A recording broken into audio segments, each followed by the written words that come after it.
The scale of the Marvel Cinematic Universe has only gotten bigger and bigger over the years, and even the third in the Captain America trilogy was, in some regard, an even bigger spectacle than the first Avengers movie. Civil War was huge, but that doesn't mean that there weren't smaller details and more subtle moments to be appreciated, however. With that in mind, I'm Adam from What Culture, and here are 20 things you somehow missed in Captain America Civil War. Number 20. Homecoming.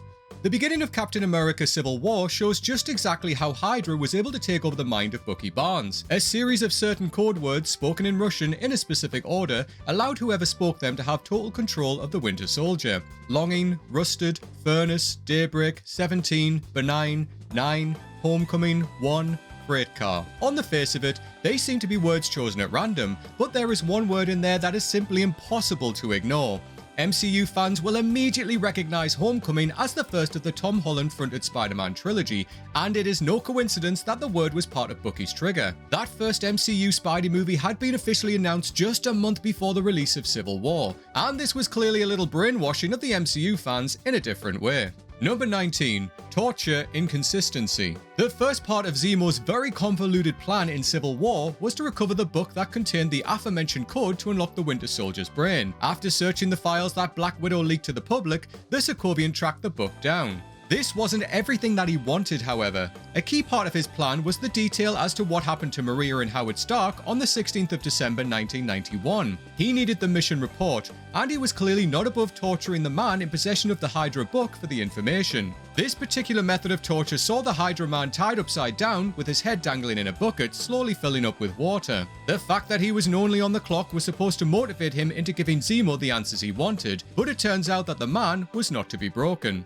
Ultimately, he drowned in the bucket, though there was a huge inconsistency in this scene. Before he started struggling for breath, the bucket began to overflow while his nose and mouth were still above the water. How then could they be fully submerged just a split second later? Number 18. Steve was training Wanda. Since first coming together to fight Loki in the Battle of New York, the Avengers have gone through a fair amount of roster changes. One of the biggest came after Earth's mightiest heroes fought and defeated Ultron. Both Tony and Clint retired, and Thor and Banner went off-world, leaving Cap and Nat in charge of the relatively untested team of Vision, Wanda, Sam and Rhodey. They weren't exactly the 27 Yankees as Captain America said, so they needed molding into a team of genuine Avengers. Only 2 of these were in Lagos, with the 2 original Avengers hunting down Brock Rumlow. Though Vision and Rhodey were nowhere to be seen, Sam and Wanda were there. Falcon had worked with Cap before, and on this particular mission it seemed that Steve was taking the time to mentor the future Scarlet Witch. When he was asking Wanda what she saw, he wasn't asking for his own benefit, he was asking to make sure that she was taking everything in for herself. Unfortunately, based on what happened next with Crossbones,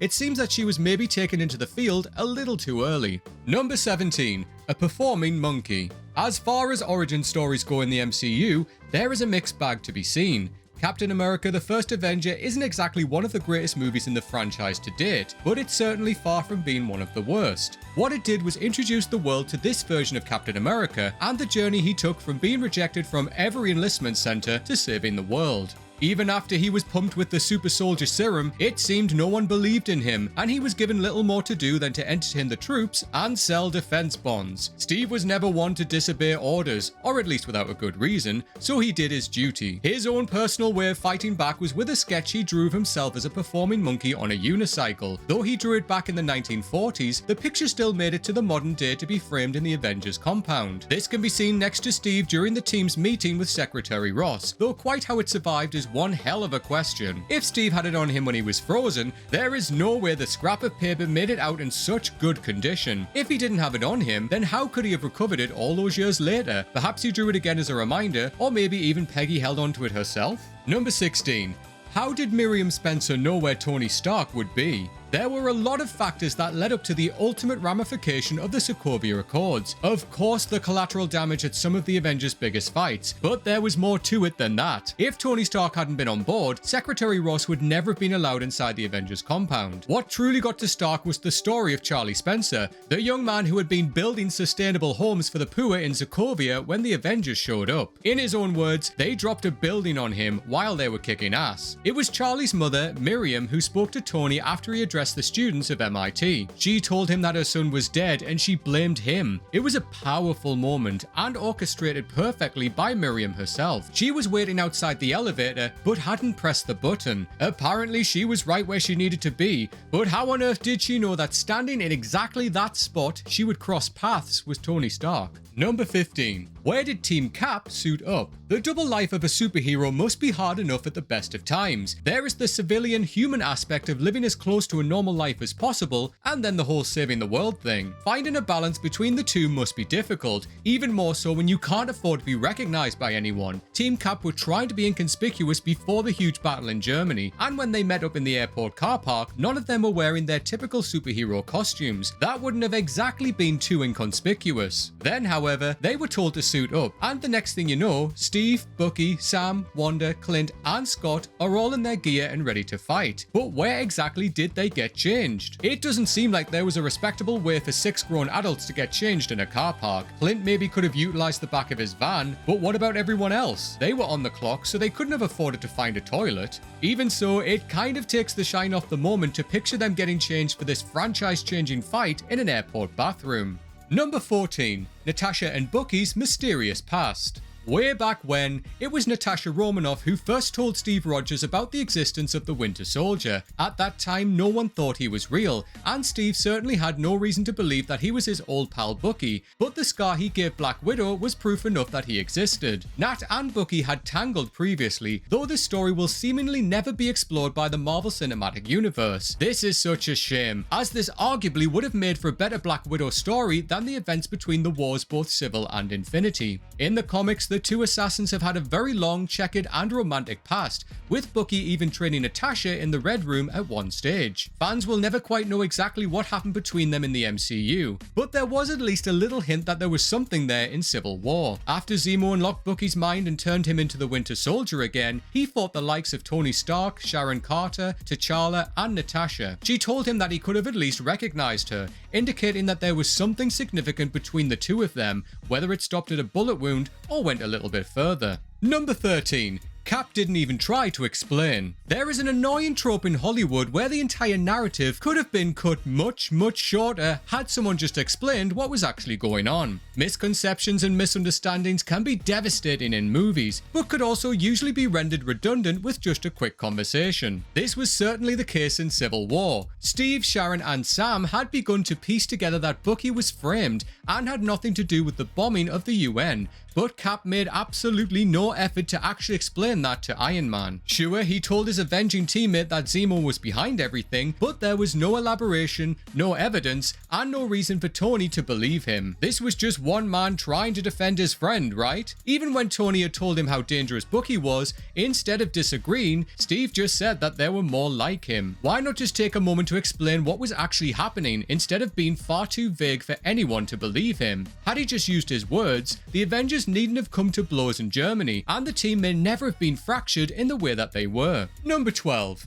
The Snow Planet. There have been different ways each of the 3 live-action Spider-Man iterations have portrayed Peter Parker as being incredibly nerdy. One of the biggest in the Marvel Cinematic Universe is that the young Peter Parker is a huge Star Wars fan. He and Ned share a love for the franchise and have built huge Lego sculptures of the Death Star together, but Peter first referenced the galaxy far away in Civil War. To take down Giant Man, he used the same technique as the Rebellion did to subdue the Republic's AT-ATs. There was one tiny detail in this that does raise a question about just how much he loves Star Wars, however. One of the key locations in The Empire Strikes Back is Hoth, and every Star Wars fan knows the name, but Peter referred to it simply as the Snow Planet. He also called the AT-ATs the giant walkie thingies. There are 2 possible explanations for this. One is that Peter is a kid, and while he loves Star Wars, doesn't necessarily take too much notice of names and planets, etc. The other, though, is that since he referenced to The Empire Strikes Back as a really old movie,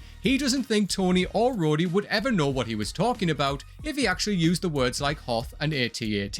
Does he think Star Wars is too old even for Iron Man and War Machine? Number 11. Bucky could have hit Spider-Man. The The huge battle between the Avengers and their friends in Germany brought many superheroes together, not all on the same side, and some had never interacted with each other before. Naturally, as this was Peter Parker's MCU debut, he had never shared the screen with any of them. His highlights of the movie were with Tony Stark and Steve Rogers, but he also managed to kick both Sam Wilson and Bucky Barnes' ass without even trying. There was a moment at the start of the fight, however, that could have made all the difference. Bucky swung for Spider-Man, which to him would have been at the time a weirdo in a spandex suit, but his fist was caught. Peter remarked on how awesome Bucky's metal arm was before being taken away by Sam. Throughout the whole interaction, while Peter was holding Bucky's left arm, his right arm was completely free. If he had the mind to, Bucky could have taken the free shot he had at Spider-Man's head, but he froze. This could have been because when he heard Peter's voice, he realized that he was just a kid, and who would knowingly deliver a devastating haymaker to a kid?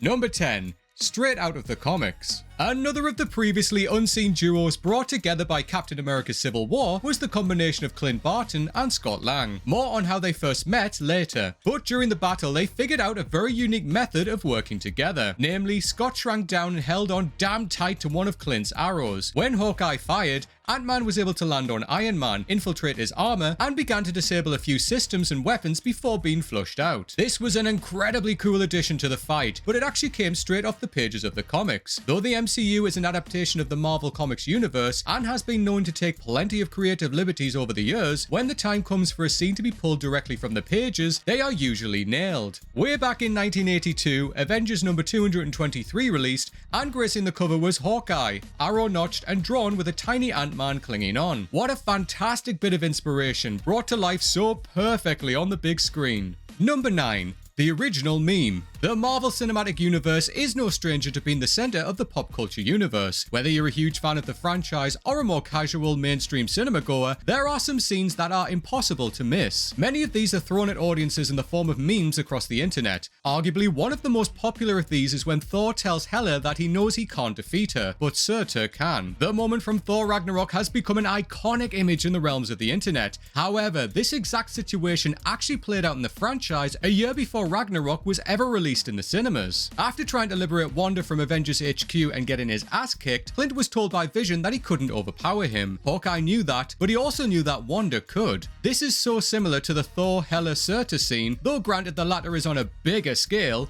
but this one most certainly came first. Number 8.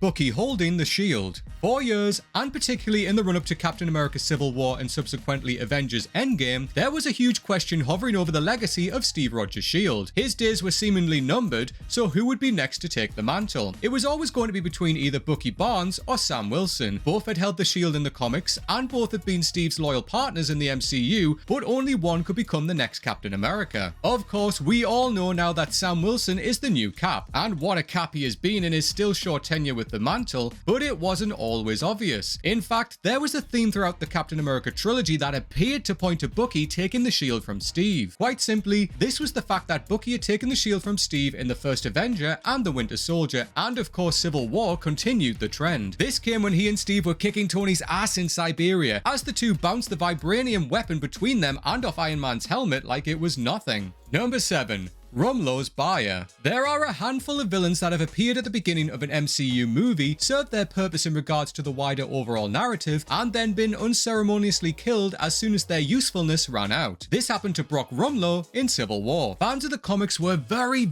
excited to see a live-action version of Crossbones ever since the Triskelion fell in the Winter Soldier, but his time in Civil War was short. He didn't make it past the opening scenes, being there only so Wanda could kill some innocent people in Lagos. The setup was that Crossbones was in Nigeria looking to take a biological weapon from the Institute of Infectious Diseases. He achieved this relatively easily, and the substance itself appeared to be very volatile. Apparently just dropping it on the ground would have been enough to cause casualties. The first question Cap asked Rumlow when he caught him was about who his buyer was, but he never got his answer. As Rumlow began talking about Bucky, the whole thing was completely forgotten. Even now, there has never been an answer to who was behind the heist, and though not impossible, it seems very unlikely that fans will be getting an answer after all this time. Number 6. perfectly balanced. This is something that only becomes relevant to Civil War after Avengers Infinity War, but is something that you likely wouldn't have noticed upon any rewatches. It all has to do with Thanos and everything being perfectly balanced. This is what the Mad Titan wanted. He ultimately snapped his fingers and rid the world of half the entire population. This created a divide in the universe between those that survived the snap and those that didn't. Captain America Civil War had already split the Avengers down the middle, as well as adding a few ringers into each team. Team Iron Man was made up of Tony, Rhodey, Natasha, Vision, T'Challa, and Peter, while Team Cap was Steve,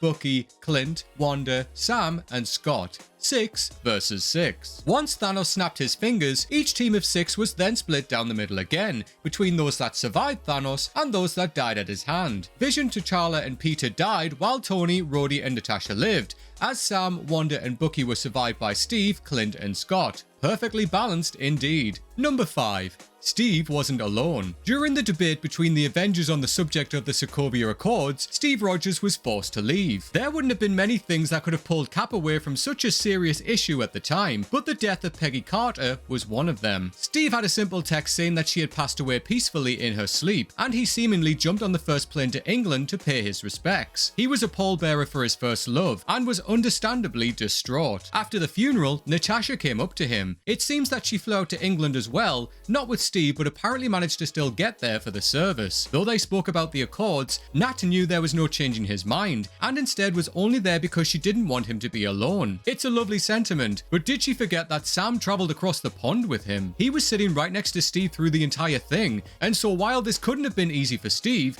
he certainly wasn't alone. Number 4. Death counts.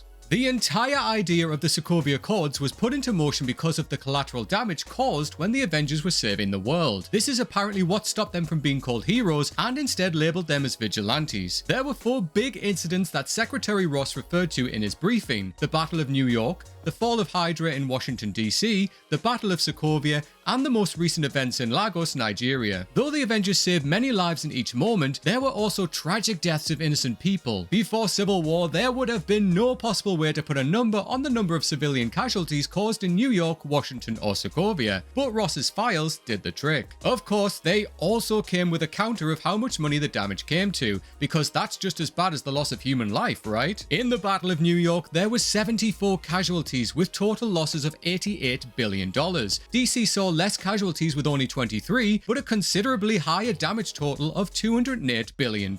This was nothing, however, compared to Ultron's offensive in Sokovia, which killed 177 innocent lives and $474 billion worth of damages, before 26 people were killed in Lagos with a cost of $14 million.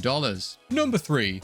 Hawkeye's name. Clint Barton has never struck anyone as being a particularly social creature throughout the MCU. More than just about any character in the franchise, you would categorize him as a grumpy old man, and you'd be absolutely right. Outside of the Avengers, Clint didn't seem to have many friends, but he did at least introduce himself to T'Challa just before they fought. The Black Panther famously told Hawkeye that he didn't care what his name was, but he wasn't the only character Clint met for the first time in the movie. After Sam told Cap that he knew a guy that could help him, Clint was sent to pick up Scott Lang as well as Wanda. When they all met up in Germany, Scott was in the back of the van disorientated and unsure even what time zone he was in. The actual unseen interaction between these two is something that will always be considered a missed opportunity. Though Clint immediately offered his name to T'Challa, he didn't do the same to Scott. Even when they were fighting alongside each other in Germany, Ant-Man referred to his teammate as Arrow Guy. So he came across the world with someone whose name he didn't even know. Clint picking Scott up without ever telling him his name, and their clash of opposite personalities would have made for a wonderful scene in the movie.